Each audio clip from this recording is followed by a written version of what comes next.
There are millions now waking up to the fact that they have been used in some sort of nefarious scientific experiment, and many are suffering serious physical side effects as a result. We can clearly see in the evidence presented by Dr. Yeadon's crew at howbadismybatch.com that different batches of the same vaccine are being deployed and monitored on a set schedule. And studies from New Zealand and Spain have shown that there is cutting-edge nanotech in the Pfizer vaccine. It is a massive human experiment. It's killing people, injuring people, and destroying people's immune, neurological, cardiovascular, and reproductive systems. People who trusted their government, and people who trusted the pharmaceutical industry. Trust is a beautiful thing with someone close, but not with strangers we see on the television, and there is never a good reason to trust your government. When a bloated government's main concern is profit and war, then psychopaths with degrees will be funded to research and develop more efficient ways of killing and controlling people. This has been going on for a long, long time. In 1932, the U.S. Public Health Service began the Tuskegee syphilis experiment. Patients were lied to about being treated for syphilis and were unknowingly kept sick and made worse. During World War II, the Russians were using unsuspecting political prisoners to test lethal poisons on. The U.S. tested mustard gas on soldiers. The Japanese tested biological weapons on Chinese prisoners. And the infamous Angel of Death, Dr. Joseph Mengele, was performing all sorts of horrific experiments on people in the concentration camps. Researchers at Vanderbilt University gave pregnant mothers radioactive iron in what they were told were vitamin drinks. In the 1950s, Dr. William Sweet was funded by the government to inject unsuspecting patients at Massachusetts General Hospital with uranium. Immunology expert Chester Southam injected prisoners in Ohio with cancer. The University of California experimented on newborns by freezing them and injecting air into their brains. Israeli doctors killed tens of thousands of Arab children with radiation poisoning.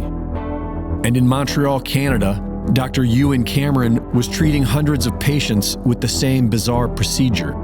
Whether they were seeking a remedy for schizophrenia, depression, or an injured leg, Dr. Cameron treated them all by putting them into a chemical coma for up to months at a time, while subjecting their bodies to electroshock.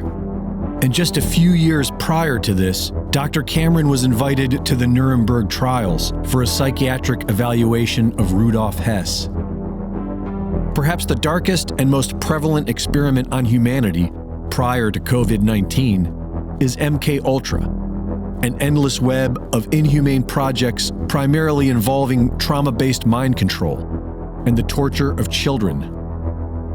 While legacy media often shows you the lurid sex and drugs aspect of MKUltra, they don't show you the congressional testimony of victims who were kept in cages, raped, and tortured as children in part of the U.S. government's human radiation experiments. I was a subject in radiation as well as mind control and drug experiments performed by a man I knew as Dr. Green.